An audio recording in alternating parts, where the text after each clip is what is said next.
Ақылды аспаз, Молдаван халық ертегісі. Ертеде бір патша маңайындағы патшаларды, корольдерді, уәзірлерді шақырып, үлкен той жасағысы келеді. Той алдында 3 күн бұрын аспазын шақырып алып, мол ақша береді де, базарға барып, дүниедегі ең дұрыс, ең қымбат азық-түлікті сатып әкел. Үстел үсті ең дәмді, тіл үйретін тағамдарға толы болсын, деп бұйырады. Аспаз базарға барып, патшаның берген бар ақшасына малдың тілін сатып алады. Дәмдеуіштерді де қосып, патша үстеліне қойылатын тағамдарды дайындайды. Сонымен жан-жақтан меймандар келіп, патша дайындалған тағамдарды әкелуді бұйырады. Аспаз әр қонаққа бір түйір піскен тілден ұсынады. Қонақтар дәмді етті тез жеп қояды. Патша тағамның тағы бір түрін алып келуге әмір етеді.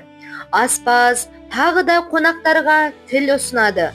Қонақтар аң-таң болып іштерінен бұл жердің салты осылай шығар деп ойлайды. Қонақтар ұсынған тағамды жеп, енді не берер екен деп күтеді. Патша бұйырады, тағы да тіл әкелінеді. Бізге неге бір ғана тағамды береді, дейді қонақтар патшаға. Патша аспазды шақырып алып, мен саған 4 дүниедегі ең дәмді, тіл үйретін тағам дайында дегенім қайда, мынауың қалай, деп ренжиді. Уа парасатты патшам, бұл жарық дүниеде тілден артық не бар?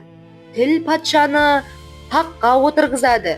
Тіл соғысты тоқтатып, екі жақты келісімге әкеледі.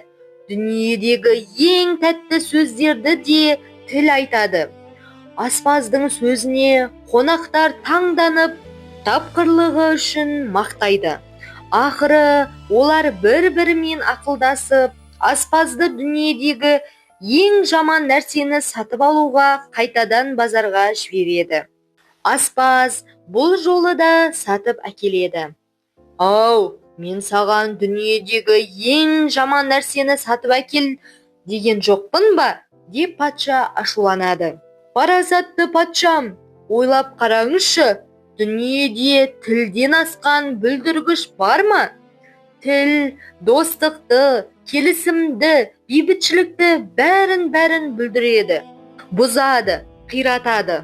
Дүниедегі жаман сөзді де айтатын тіл емес пе? Мұны жалған деңізші. Патша да, оның қонақтары да үндей алмай аспаздың ақылына таңғалыпты. Аударған Шәкен Күмісбайұлы. 4 дүниеде деген дүние жүзінде. Парасатты деген сөз ақылды данышпан деген мағынада.